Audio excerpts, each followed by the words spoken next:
Between the two of you, you've done more blues recording than any artist in history, I think. Well, I would think so, At but least John, after the war. I think John have did many more than I have. oh yeah, I have. I think because I did a lot more. See, John was playing when I was plowing. Is that But right? I was still on. What is the plow? Yeah, You down there in Illinois? I was still in Indianola, just come to Memphis, and John was making records there.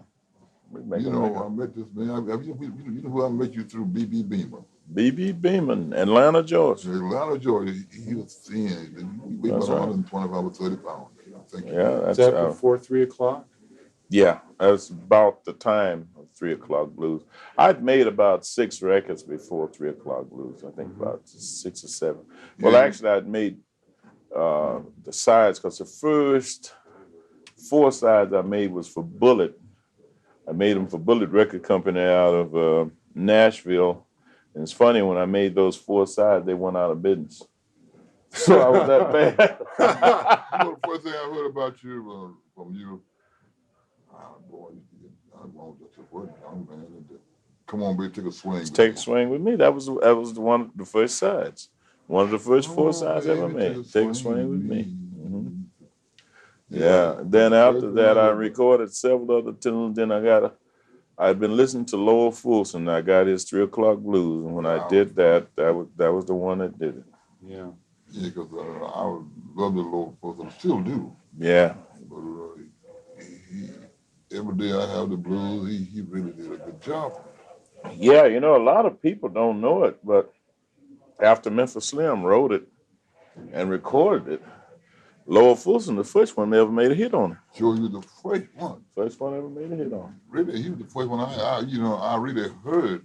That made you know Every Day Out on the Blues. That's true. Yeah.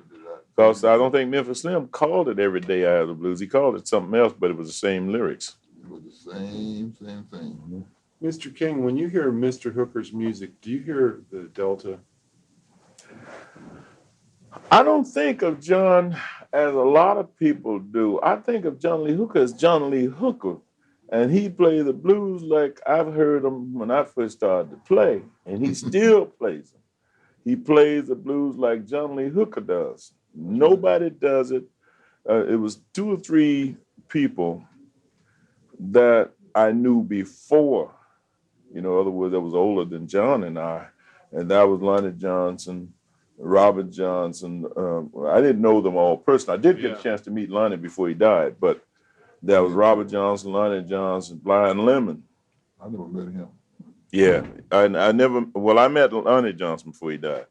But these people, the way they played, they were so themselves. Well, in the modern times, and what I call modern times, the times that I started to play, John Lee Hooker was one like that. Lightning Hopkins was like that. Yeah. What I'm talking about, you know who they were the minute you hear them play. And when I think of him, to answer your question, John Lee Hooker is like, when he plays, like writing his name, you know, I'm John Lee Hooker. Otherwise, you know that's John when you hear him playing. So I don't necessarily think of it as Delta or City or any other type. I just think of him as John Lee Hooker playing the blues. Playing the blues.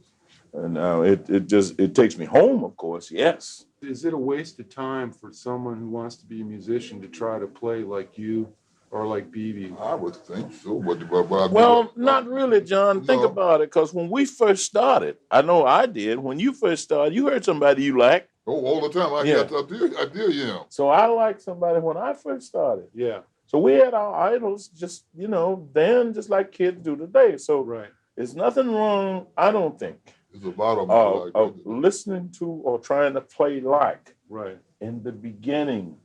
But then as you learn, you start to think that there's already one of those. That's right. So you try to play as you play.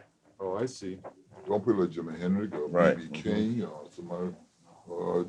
Play like you know. As you feel yourself. Put you in it. So we all like somebody. Everybody did. John, who was your idol? Who did you like when you first started playing? Well, I first started playing T-Bone Walker with my idol. Oh, me too. Never mind. Well, I used to follow him like a little puppet following his Yeah, mama. me too.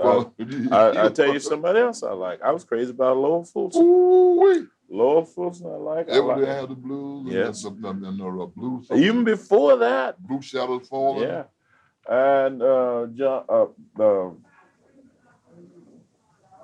Lonnie Johnson. Mhm. Oh man. It's crazy about it. Lonnie Johnson and Blind Lemon. Those were my people. Along Lonnie with Johnson, T-Bone Walker. he sang, but it didn't sound like blues. It did sound like deep blues. What would you call it? I don't know. I don't know. He's so versatile. He did some of all of it. Yeah, Lonnie Johnson. Lonnie Johnson. Now, most of the kids today are crazy about Robert Johnson. Now, I think Robert was great. I think it was really great, but he wasn't my idol. No, he wasn't mine either.